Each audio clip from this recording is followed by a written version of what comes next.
Je commence à rattraper le temps perdu, son temps littéraire, et notre temps, mère-fils. Je lui fais la lecture en français, certains passages en arabe et les silences en silence, jusqu'à ce qu'elle s'endorme. Parfois, même endormie, je poursuis la lecture à cette mère somnolente qui ne comprend ni les passages de Proust, ni les aventures du sultan Mourad de la légende des siècles. L'intensité est ailleurs.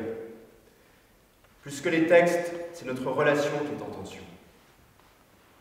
Le conservatoire, c'est le lieu du théâtre, le lieu où on apprend le théâtre. Donc apprendre avec des auteurs contemporains, c'est essentiel. C'est aussi bien sûr le lieu du patrimoine, on travaille sur notre répertoire, mais on n'est jamais assez tôt dans le rapport avec les auteurs d'aujourd'hui. C'est important d'être au plus près d'une partition, c'est-à-dire de dire, comme un musicien, qu'est-ce que l'auteur veut nous dire, de décrypter, d'essayer d'interpréter au sens noble et originaire du terme, c'est-à-dire traduire la pensée de l'auteur. Là-haut, il y a beaucoup de ciel dilué par les lumières orangées de la ville. Il y a les toits en zinc, en ardoise, en verre avec des terrasses parfois. Il y a des antennes, plein. Il y a quelques grues avec leurs têtes de girafes métalliques qui dépassent même des cathédrales. Il y a surtout un vrai silence. Parmi ceux qui se promènent sur les toits la nuit, il y a des solitaires. Parmi ces solitaires, il y a des jumelles, Léonie et Noélie. Ce qui est beau, c'est que chaque auteur a une langue étrangère, qui, en conjonction avec la langue étrangère du comédien, de la comédienne, fait ce hasard dont nous parlions tout à l'heure. Mais au fond, l'auteur, lui, il a une partition. Il a décidé, comme dans certains textes là, de mettre en mouvement la pensée, en croisant, parfois en entrecroisant des dialogues de manière volontariste. On voit certains textes qui sont annotés comme en musique, avec des barres, avec des doubles barres, comme des pauses, ou bien des barres qui sont des suspens. Oui, donc ça, c'est l'auteur qui nous le dit, qui nous l'écrit. Donc le suivre, c'est tout à fait aventurier, c'est amusant de faire ça.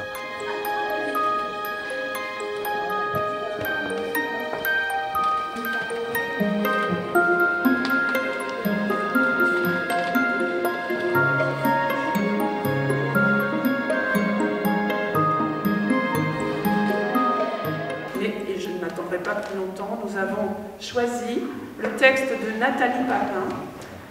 Ce choix a été porté pour ce texte, vous l'avez entendu, qui décrit une très belle relation entre deux personnages sur ce toit au-dessus des adultes. Un texte tout en sensibilité, en pudeur, en économie dans l'écriture, en même temps d'une grande densité. Il se pose de belles questions sur la mise en scène et sur le rapport au plateau. Ça a été un plaisir de lire cette écriture singulière, séduisante, et nous avons eu ce même plaisir à l'entendre et à le voir, à l'écouter aujourd'hui. Donc Nathalie Papin, merci. Pour la jeunesse, pour moi, il n'y a rien de plus sérieux, il n'y a rien de plus vivant. Donc je suis très fière de faire partie de cette famille qui écrit pour la jeunesse, qui se décarcasse pour les enfants et les adolescents, en écrivant dans le présent théâtral des bifurcations joyeuses pour des destins souvent bancals. Nous avons retenu, je n'attendrai pas plus longtemps pour le nommer, le texte de Mohamed El Khatib qui s'appelle « Finir en beauté ». Et je dirais que c'est un texte d'une grande beauté et d'une grande force. Au-delà de la charge émotionnelle, puisque nous ne sommes pas arrêtés à cette question de la charge émotionnelle qu'il provoque, nous avons salué une écriture polyphonique très forte, une forme artistique magistrale, l'histoire d'une intimité révélée tout en pudeur et en délicatesse, et en même temps pleine d'humour, ce qui n'est pas une chose simple pour le sujet qui a été choisi. Une écriture presque impressionniste entre intimité et distance, humour et tragédie, stimulante comme œuvre littéraire, un grand texte. Nous sommes heureux, se mettra qui veut dans le Nous sommes heureux de vous annoncer que Mohamed El Khatib est lauréat du Grand Prix de littérature dramatique 2016 pour son texte « Finir en beauté ». Il va sans dire qu'il est très très content,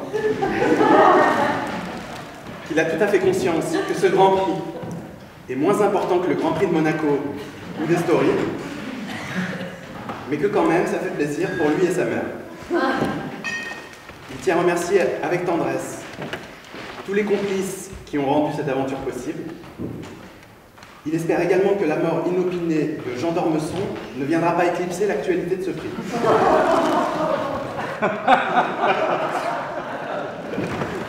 C'est avec lucidité enfin. Qu'il n'oublie pas que, quand on s'appelle Mohamed, il est plus facile en France de percer dans le football ou le djihadisme qu'au théâtre. Il tient donc... Ah, on rigole moins. Il tient donc à partager ce prix avec tous les jeunes, filles et garçons des quartiers populaires dont on doit prendre soin.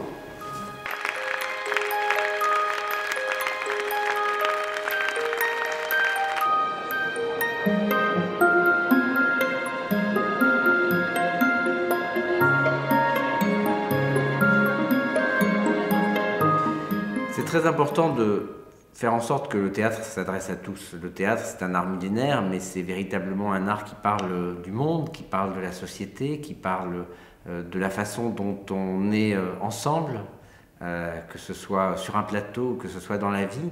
Et les auteurs ont cette acuité pour regarder le monde, pour nous le raconter. Donc c'est très important qu'ils puissent le raconter aussi pour les plus jeunes générations, comme ils le font pour d'autres, pour tous. Et il y a cette diversité du regard, mais en même temps cette diversité de l'acte de création qu'on trouvera ensuite sur le plateau. Et je crois que c'est très important de pouvoir montrer qu'au travers de cette diversité d'auteurs, eh bien, on peut véritablement défendre un art qui doit être particulièrement vivant aujourd'hui et qu'il est. Et donc c'est le rôle d'Arsena de pouvoir être un centre de ressources, un centre d'accompagnement, un centre de valorisation, comme Arsena le fera auprès de ces auteurs qui ont été primés aujourd'hui. De plus en plus d'artistes se soucient guère des frontières disciplinaires, ils créent, et peu importe dans quelle catégorie on les place. On a eu encore l'exemple ce soir de création de plateaux, de littérature dramatique, et il était aussi important que ces arts que sont le théâtre, le cirque et les arts de la rue puissent avoir un centre qui les rassemble. Arsena a pour mission de constituer une plateforme de référence aussi bien sur l'actualité que la mémoire de ces trois disciplines. C'est très important de replacer ce travail sur la mémoire dans la perspective d'aujourd'hui. C'est un peu l'application de l'adage qu'on connaît tous très bien, c'est-à-dire qu'on ne sait où on va que si on sait d'où l'on vient. Et nous sommes là pour redonner de la profondeur de champ, pour mettre en perspective. Et pour cela, nous avons besoin de nous appuyer sur le geste de création qu'ont fait les aînés, pour comprendre aussi où va la création contemporaine, pour accompagner les créateurs d'aujourd'hui. Et c'est vraiment notre pari.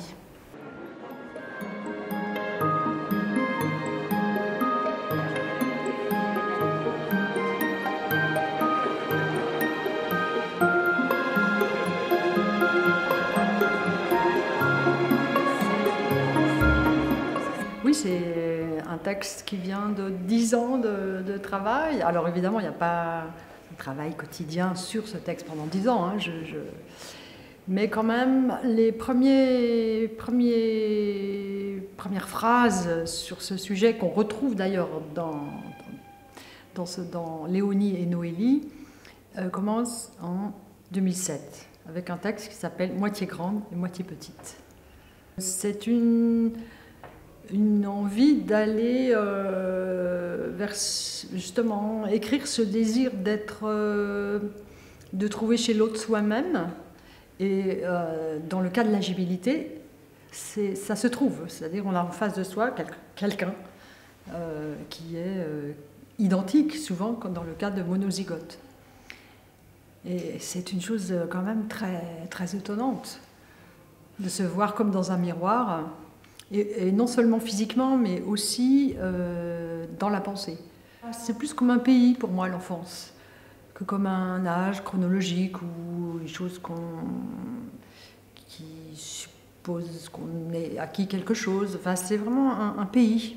Je vais dans ce pays quand j'écris et j'y retrouve beaucoup d'enfants, évidemment, de jeunes et pas mal d'adultes. C'est-à-dire que je considère la langue comme, un peu comme la vie.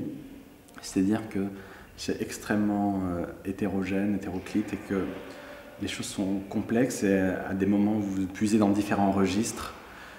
Et je donne une valeur égale à tous ces registres, que ce soit une langue administrative, une langue à caractère médical, une langue parlée, un dialecte marocain, une langue plus châtiée. Et que j'aime bien, ce qui m'intéresse, ce sont les frottements entre ces différents registres.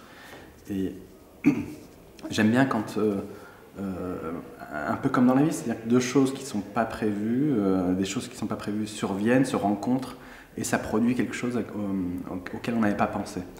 Et je crois que l'écriture, c'est ça, c'est-à-dire provoquer de la surprise, et essayer de faire en sorte que l'accident survienne, et que l'accident, qu'il soit malheureux ou heureux, c'est quelque chose qui met de la vie.